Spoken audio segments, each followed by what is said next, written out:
నమస్తే అండి. నా పేరు శోభారాణి కేత. ఈరోజు కూడా ఒక మంచి టాపిక్‌తో మీ ముందుకొచ్చానండి. అది ఏంటి అంటే హెయిర్ కోసం ఒక మంచి ప్యాక్ చెప్పబోతున్నానన్నమాట. జనరల్‌గా హెయిర్ కోసం మనం చాలా టాపిక్స్ చెప్పుకున్నాం కదా ఇప్పటివరకును. సో, ఈరోజు కూడా హెయిర్ గురించి అంటే ఎస్పెషల్లీ గ్రే హెయిర్‌ని మనం ఎలా కంట్రోల్ చేసుకోవాలి, వచ్చిన గ్రే హెయిర్‌ని ఏ విధంగా హోమ్ మేడ్ డై ప్రిపేర్ చేసుకోవాలనేది ఈరోజు మనం చెప్పబోయే టాపిక్ మాట. సో, ఇంతవరకు నేను చెప్పే టాపిక్స్ అన్నీ కూడా మనకి అవైలబుల్ ఉండేవి. హోమ్ రెమెడీస్‌తోనే ఉండేటట్టు చెప్తున్నా కదండీ! ఈరోజు కూడా మనకందరికీ అందుబాటులో ఉండే వస్తువులతో మాత్రమే చెప్పబోతున్నాను. సో, అది కూడా ఎక్కువ ఇంగ్రీడియెంట్స్ కాకుండా చాలా తక్కువ సమయంలో, చాలా తక్కువ ఇంగ్రీడియెంట్స్‌తో మాత్రమే చెప్తున్నానన్నమాట నేను. చాలా ఈజీ అండి. ఇవి కూడా చెప్పడం అనేది చాలా ఈజీ. చేసుకోవడం అనేది మరీ ఈజీగా ఉంటుందన్నమాట.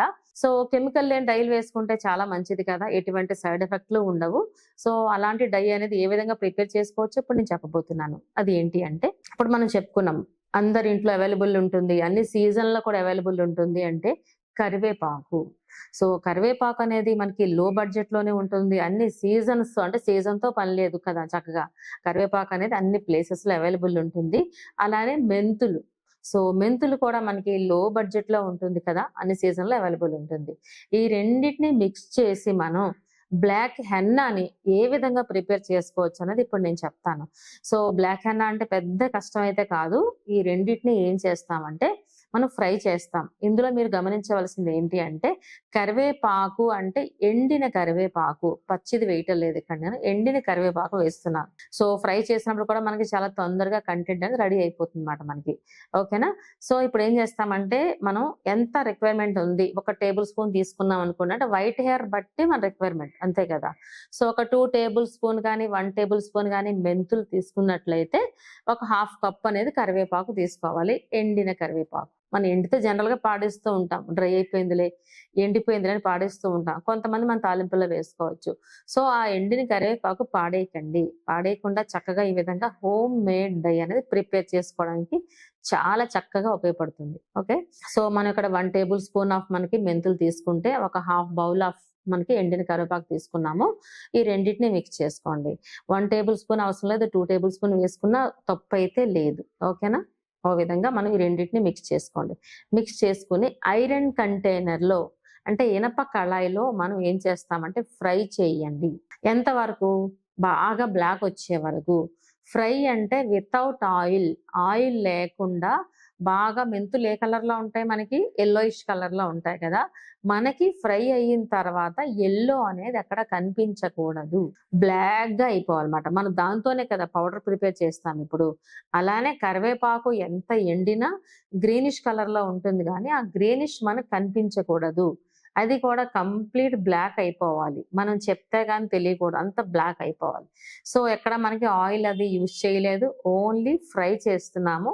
అంత బ్లాక్ అయ్యే వరకు. అలా అనేసి హైలో పెట్టేసారనుకోండి, లోపల మెంతులనేవి యెల్లోయిష్ కలర్‌లో ఉంటాయి. పైన మాత్రమే బ్లాక్‌గా ఉంటుంది. అది పని చేయదు. ఎప్పుడు మనం చేసే ఐటెమ్స్ ఇంచుమించుగా లో ఫ్లేమ్‌లో ఉంటేనే చక్కగా మనకి కుక్ అవుతుందన్నమాట. మామూలుగా వంటల్లో అవ్వచ్చు, లేదంటే ఇలాంటి ఇంగ్రీడియెంట్స్ మనం ప్రిపేర్ చేసినప్పుడు కూడా లో ఫ్లేమ్‌లో చేస్తేనే చక్కగా ఫ్రై అవుతుంది. అంటే ఎక్స్టర్నల్లే కాదు ఫ్రై అవ్వడం అనేది. లోపల కూడా ఫ్రై అయితేనే మనకి చక్కగా రిజల్ట్ ఎక్స్‌పెక్ట్ చేయొచ్చు. ఓకే. ఈ విధంగా ఈ రెండిటిని మిక్స్ చేసిన తర్వాత మనం దాన్ని దంచుకోవాలన్నమాట. అంటే నేను 1 టేబుల్ స్పూన్ అన్నాను కాబట్టి, 2 టేబుల్ స్పూన్ అన్నాను కాబట్టి దంచుకుంటాం. అదే లేదు మనం ఒకేసారి ప్రిపేర్ చేసుకున్నట్టయితే మనం క్వాంటిటీ ఎక్కువ తీసుకుంటాం కాబట్టి మిక్సీ జార్‌లో వేసి మనం ఒక పౌడర్ రూపంలో చేసుకోవచ్చు కదా! నేను కొద్ది క్వాంటిటీ మీకోసం జస్ట్ ఫర్ ఎగ్జాంపుల్‌కి చెప్తున్నాను కాబట్టి చిన్న క్వాంటిటీ తీసుకొచ్చాను. సో, ఇక్కడ వీలు పడదు కాబట్టి నేను ఇంటి దగ్గర ఆల్రెడీ ఫ్రై చేసి తీసుకొచ్చాను. ఓకేనా? ఫ్రై అయిన తర్వాత ఎలా ఉంటుంది, పౌడర్ అయిన తర్వాత ఎలా ఉంటుంది కూడా చేసి చూపిచ్చాను. ప్రిపరేషన్ మీకైతే చూపిస్తాను. ఆయిల్ మిక్సింగ్ ఎలా ఉందో. నేనైతే రెడీగా ఉన్నాను. మీరందరూ రెడీగా ఉన్నారు కదా! చూస్తున్నారా? ఇవి మనకి మెంతులు. చూసారా? మనకు ఆల్వేస్ అందరికీ తెలిసిందే. ఇవి నానబెట్టలేదు. డైరెక్ట్ మెంతులివి. ఓకేనా? ఇదిగోండి. మెంతులని ఈ కలర్‌లో ఉంటాయి. అందరికీ తెలిసిందే. మనకి జనరల్‌గా కావాలి అనుకుంటే ఎవరికైనా వైట్ హెయిర్ ఉన్నదనుకోండి 1 టేబుల్ స్పూన్ సరిపోతుంది మనకి. లేదు ఒకేసారి ప్రిపేర్ చేసుకుందామంటే మనకి కొంచెం క్వాంటిటీ ఈ మాత్రం తీసుకుంటారు. 1 టేబుల్ స్పూన్‌కైతే ఈ మాత్రం టేబుల్ స్పూన్ అనుకోండి. మనకి ఇలా హాఫ్ కప్ మనకి ఇలా తీసుకుంటాం కరివేపాకు. చూసారా? ఎండిన కరివేపాకులు తీసుకున్నాం హాఫ్ కప్. ఒక టేబుల్ స్పూన్‌కి ఈ విధంగా తీసుకున్నాం. ఓకే. ఈ 2 వచ్చేసి మనకి డ్రై అయిన కరివేపాకు ఇది. ఓకే. నేనేం చెప్పాను, ఇంటి దగ్గర ఆల్రెడీ ప్రిపేర్ చేసుకొని వచ్చేంతాం. చూసారా? ఇందులో చూసారా ఇప్పుడు నేను చెప్పాను కాబట్టి మీకు తెలిసింది. ఇవి చూడండి మెంతులు ఎలా ఉన్నాయి చూసారా? ఈ మెంతులు. సో కరివేపాకు కూడా తెలుస్తుంది కదా మీకు. ఈ రెండిటిని కలిపేసి ఫ్రై చేసేసా చూడండి. ఇదిగో ఈ పక్కన బౌల్లో వేస్తాను చూడండి, క్లియర్గా తెలుస్తుంది. చూసారా? మెంతులు అనేవి ఎంత ఫ్రై అయ్యింది కంపేర్ చేసుకోండి రెండిటికిను. ఈ విధంగా ఫ్రై అయ్యింది. అలానే కరివేపాకు కూడా చూడండి ఇంచుమించు బ్లాక్ కదా, ఇలా చూసారా? ఈ విధంగా వీటిని కొద్ది క్వాంటిటీ అంటే మీకు చూపించడం కోసం కొద్దిగా ప్రిపేర్ చేశాను కదా, నేను జస్ట్ దంచేసాను అనమాట. దంచగా వచ్చిన పౌడర్ ఇదిగోండి, చూస్తున్నారా? ఇంత ఫ్రై అయిపోయింది కాబట్టి మీకు దంచడానికి కూడా పెద్ద టైం పట్టదు. ఒక 5 minutes లో దంచేసుకోవచ్చు. జస్ట్ ఫర్ శాంపిల్ కాబట్టి మీకు ఈ మాత్రం చిన్న క్వాంటిటీ తెచ్చి చూపించాను. ఓకేనా? ఇప్పుడు దీనికి సరిపడినంత మనం కోకోనట్ ఆయిల్ కానీ, ఆలివ్ ఆయిల్ కానీ, బాదం ఆయిల్తో కానీ మనం మిక్స్ చేసుకోవచ్చు. ఓకే, ఇప్పుడు మిక్స్ చేసి చూద్దాం. ఎక్కువ క్వాంటిటీ వేసేయద్దు, 1 tablespoon వేసి చూద్దాం. మరీ పలచగా ఉన్నా సరిపోదు కాబట్టి చిక్కగానే ఉండాలి. చూడండి కోకోనట్ ఆయిల్ యూజ్ చేశాను ఇక్కడ నేను. చూస్తున్నారా? ప్రిపేర్ అయ్యిందా? మంచి హోమ్ మేడ్ హెర్బల్ డై. ఇందులో ఎక్కడైనా కెమికల్స్ మనం యూజ్ చేసామా? చూసారా? ఇదిగోండి, ఎక్కడా కెమికల్స్ మనం యూజ్ చేయలేదు. సో ఇలా మిక్స్ చేసిన తర్వాత అట్లీస్ట్ ఒక 1/2 hour విడిచిపెట్టిన తర్వాత మనం హెయిర్కి అప్లై చేసుకుంటే చాలా బాగుంటుంది. 1/2 hourలో మనకి చక్కగా మనకి కంటెంట్ అంతా ఇంగ్రీడియంట్ అంతా బయటకు వస్తుంది. చూడండి ఇదిగోండి. సో ఇప్పుడు మిక్స్ చేసాం కాబట్టి ఎలాగో ఒక 1/2 hour తర్వాత చూడండి మొత్తం బ్లాక్ అయిపోతుంది. మనం ఎక్కడైతే అంటుకుంటుందో ఆ ప్లేస్ అంతా మొత్తం బ్లాక్ అవుతుంది. ఇందులో ఎక్కడైనా మనం కెమికల్ యూజ్ చేసామా? లేదు కదా.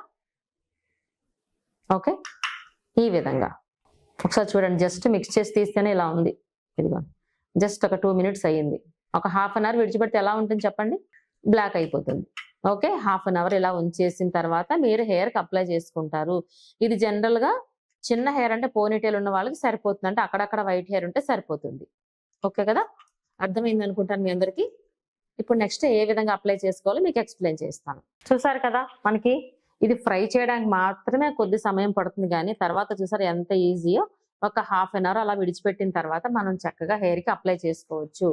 సో ఆల్వేస్ ఎప్పుడు చెప్తూ ఉంటాను, మనం ఏం చేస్తామంటే హెయిర్కి సంబంధించిన ప్యాక్స్ వేసుకున్నప్పుడు ఎక్కువగా రుద్దేయకూడదు కాబట్టి మనం ముందు రోజే నీట్గా షాంపూ వాష్ చేసుకోవాలని చెప్తూ ఉంటా. ఎందుకంటే మనం ఏదైనా స్కిన్ అవ్వచ్చు, హెయిర్ అవ్వచ్చు, ప్యాక్ చక్కగా అబ్జార్బెన్స్ ఉండాలి అంటే ఆ ప్లేస్ మనకి చక్కగా నీట్గా ఉండాలన్నమాట కదా. సో నేనేం చెప్తానంటే అందుకనే ముందుగా షాంపూ వాష్ చేసేసుకోండి బిఫోర్ డే. ఇప్పుడు ఎప్పుడైతే మీరు హెయిర్ డే అప్లై చేయాలనుకుంటారో బిఫోర్ డే మీరు షాంపూ వాష్ చేసుకున్న తర్వాత నీట్గా ఉన్న స్కాల్ప్ రెడీగా ఉంటుంది కదా. స్కాల్ప్ అలాగే హెయిర్ కూడా నీట్గా రెడీగా ఉంటుంది. దాని మీద మీరు మనం ప్రిపేర్ చేసుకున్న ఈ హెర్బల్ డై అప్లై చేయండి. చేసిన తర్వాత అట్లీస్ట్ 45 minutes అలా విడిచిపెట్టేసేయండి. తర్వాత ఓన్లీ ఆర్డినరీ వాష్ మాత్రమే చేయండి. షాంపూ వాష్ ఆల్రెడీ అయిపోయింది కదా మీకు. ఆర్డినరీ వాష్ చేసినట్లయితే చక్కగా బ్లాక్ హెయిర్ అనేది మీ సొంతం అవుతుంది. ఓకే అండి. ఎందుకంటే ఇది రిపీటెడ్గా మీరు ఖచ్చితంగా వీక్లీ వన్స్ గానీ ట్రై చేసి రిపీట్గా 3 months వరకు కంటిన్యూస్గా చేసి చూడండి. ఒక 3 నెలల వరకు కంటిన్యూస్గా ఇదే ప్రాసెస్ చేసి చూడండి. గ్రే హెయిర్ అనేది కంప్లీట్గా పోయి బ్లాక్ హెయిర్ అనేది మీ సొంతం అవుతుంది. లేదు అర్జెంటుగా మనం బయటికి వెళ్ళాలి అనుకుంటే బయట దొరికే మనకి మార్కెట్లో దొరికే డైలు వేసుకోవచ్చు. కాకపోతే ఇది స్లోగా వర్క్ అవుతుంది. వర్కింగ్ అయితే హెర్బల్స్ ఎప్పుడు స్లోగా వర్క్ అవుతుంది. ఓకేనా. ఇంకొక టిప్ చెప్తాను. ఎవ్రీ టైము మనం బ్లాక్ హెన్న అవ్వచ్చు లేదా డైల్ అవ్వచ్చు అప్లై చేసుకుంటాం కదా ఇంట్లో. అప్లై చేసినప్పుడు చాలా మంది ఈ చెంపలకి అంటించేసుకుంటూ ఉంటారు. ఇక్కడ స్కిన్కి అంటుకుంటుంది. చెంపలకి అంటే ఫోర్ హెడ్ మీద స్కిన్కి అంటుకుంటుంది. అంటుకున్నప్పుడు ఏం చేస్తారంటే వాళ్ళకి తెలియక అలా విడిచిపెట్టేస్తారు. అది సోప్తో కూడా పోదు. అది ఏం చేస్తారంటే స్కిన్కి ఎప్పుడు అంటుకున్న యాస్ట్రింజెంట్ అనే లోషన్ ఉంటుంది. ఓకే, యాస్ట్రింజెంట్ ఈ లోషన్ని కాటన్ సహాయంతో కొద్దిగా తీసుకుని ఎక్కడైతే స్కిన్ మీద మనకు అంటుకుందో ఆ ప్లేస్ లో క్లీన్ చేయండి. ఇలా మీరు అనుకోవచ్చు ఇక్కడ స్కిన్ దగ్గరలో మనకి వైట్ హెయిర్ ఉంది కదా అందుకే మనం అప్లై చేసాము, ఆ వైట్ హెయిర్ కున్న డై పోతుందేమో అనుకోవచ్చు. కానీ డై వన్స్ హెయిర్ కి క్యాచ్ పట్టుకుంది అనుకుంటే విడిచిపెట్టదు. మనం ఇలా పైన క్లీన్ చేసిన స్కిన్ మీద ఉన్న బ్లాక్నెస్ మాత్రమే పోతుంది కానీ హెయిర్ కి అంటుకున్న బ్లాక్ మాత్రం కలర్ పోదు. So don't worry. ఇక్కడ మన చెంపల మీద సాధారణంగా చాలా మందికి ఇదంతా బ్లాక్ లైన్ వచ్చేస్తుంది. సో దాన్ని మీరు ఇమీడియట్ గా యాస్ట్రింజెంట్ అనే లోషన్ తో మాత్రమే క్లీన్ చేసుకుంటే వెంటనే పోతుంది. ఓకే, తర్వాత ఇంటికి వెళ్ళిన తర్వాత లేదంటే ఒక గంట తర్వాత లేదా 45 మినిట్స్ తర్వాత మనం సోప్ వాష్ చేసుకుందాం అనుకుంటే సోపుతో మాత్రం పోదు. ఏ సోపుతోనే పోదు. ఓన్లీ యాస్ట్రింజెంట్ లోషన్ తోనే పోతుంది. సో ఈ టిప్ కూడా మీ అందరికి ఉపయోగపడుతుంది అనుకుంటాను. నేను చెప్పే టిప్స్ అన్ని మీ అందరికీ చాలా ఉపయోగపడుతున్నాయి అనుకుంటాను. నాకు కూడా చాలా మంది కాల్ చేస్తూ ఉంటారు. సో చాలా హ్యాపీ అనిపిస్తుంది. సో నా తరపు నుంచి మీ అందరి తరపు నుంచి కూడా మన సుమన్ టీవీ యాజమాన్యానికి చాలా థ్యాంక్స్ చెప్పుకుంటున్నాను.